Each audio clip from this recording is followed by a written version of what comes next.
Hi, my name is Cindy Rang with the Fabric Patch in Ephrata, Washington, and today we are doing block number 10 of our Jaye's Bouquet block of the month.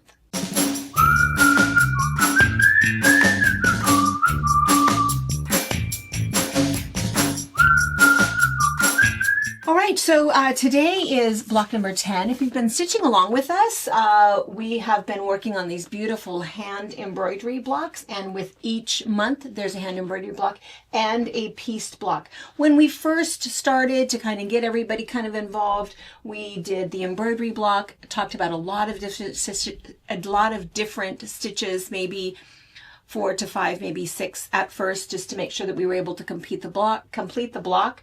And then 2 weeks later, we did the pieced block. And again, to make sure that everybody felt comfortable as we go. Now, oh my gosh, you guys are all old hat. And what you'll find today is that with block number 10, which is our coneflower block, which is right down here, there will only be one stitch that you have not seen multiple times. And it's going to be this closed feather stitch right here. And this is the piece block. We're going to do both of those today, and it's still only going to take us a couple minutes. So let's start by looking close up at this block.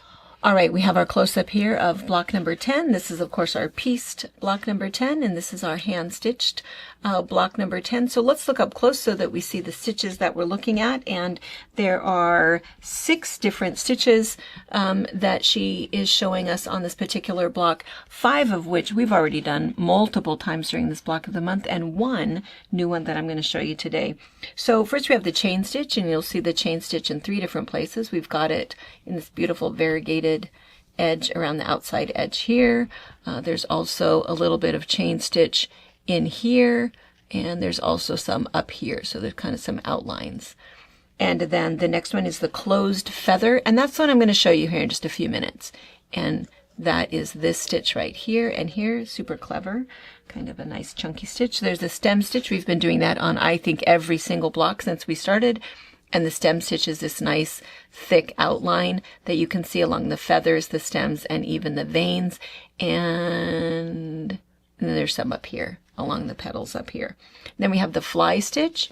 You'll see all of the fly stitch in the centers on these petals of the coneflower, which is kind of nice. And then there's French knots all up in here, my little personal little favorites. Up in here, and then there's also finally backstitch, and of course we've talked about French knots I think every time, and backstitch every time, so we won't demonstrate those again. We'll save you some time. So anyway, backstitch, French knots, and so we're going to move the table here for a second, and I'm going to show you how to do this closed feather stitch.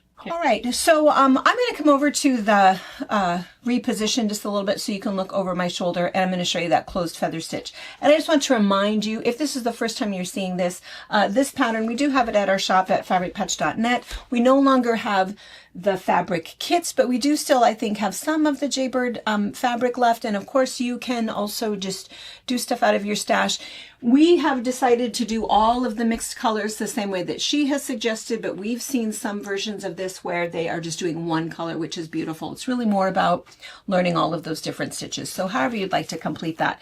But one tip that you need to know is that she gives you in the pattern a full-sized, in fact, an enlarged picture of the stitching, so you can see it up close if you want to, but the actual size of the block that you're going to be tracing is this one. So, and then she tells you where all of those stitches are going that we're doing, and then she shows you all of the detailed directions for how to piece the block. So, all right, let's go ahead and show that closed feather stitch. All right, you're going to start by drawing your 2 lines, and I want you to notice that my lines are fairly large. I think on the quilt is probably about a 1/2 inch, and this is, a 1/4 inch, and this is about a 1/2 inch. And it's basically a feather stitch, but it's just on a line. So whether you are a stabber or a swooper, I'm going to try to do it both ways. So here is our swooping. I think last month was the month I couldn't do it for you. So that's basically like a feather, right? That you're going to come down. And then you're just going to keep doing your feather stitch, but you're just going to go back and forth. So I'm still going to swoop. And you just kind of want to pay attention or kind of think about those stitches being the same size. I'm going to, oops, sorry, my hand's totally in the way there. And then you're going to come back over here and do another. So you're still doing your feather stitch. You're just doing it lineally. And if you are a stabber, you're going to stab down.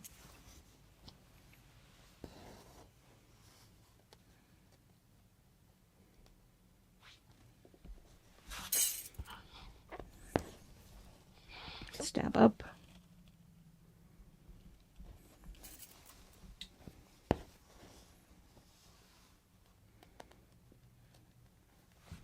And that is your closed feather stitch. So you'll just kind of keep going, and you can see that you could really make it a variety of widths depending upon what you like, and how cool would it look if you decided to use a variegated thread.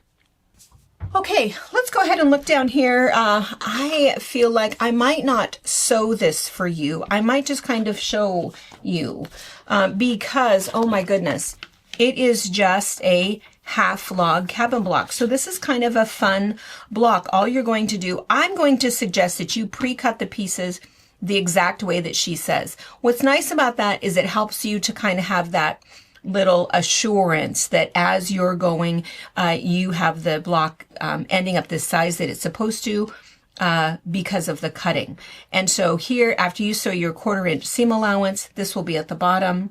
And you can kind of pick your colors the way that you'd like, because again, right sides together, then you're going to sew this one on. And then what will happen is, because of your 1/4 inch seam allowance, that will actually line up just like that. And then your 1/4 inch seam allowance, and you'll sew that one on. 1/4 inch seam allowance, right sides together, you'll sew this one on. 1/4 inch seam allowance, right sides together, you'll sew this one on. And again, that's why it's nice to cut them the way that she says, because she's done the math so that with your 1/4 inch seam allowance, she knows exactly the size that you'll end up, because then what's going to end up happening is you will end up with this cute little block that is 6.5 by 12.5, so that it'll finish at 6 by 12 like all of the others. So again, part of the fun for me is deciding the colors you want to use. In her picture, you can see she mixed and matched a little bit and kind of used multiple fabrics. I think she just used one consistent one here, but used a couple others. So do whatever you'd like, whatever configuration you'd like. You don't need very much fabric, but it's just kind of fun to kind of play with the colors a little bit. So that is your pieced block. All right, so that's it. Super simple month. I love the cone flower. Super love this block. Super simple to do. And in a couple of weeks, we're going to do block number 11, the anemone, and kind of a fun little 2-block block.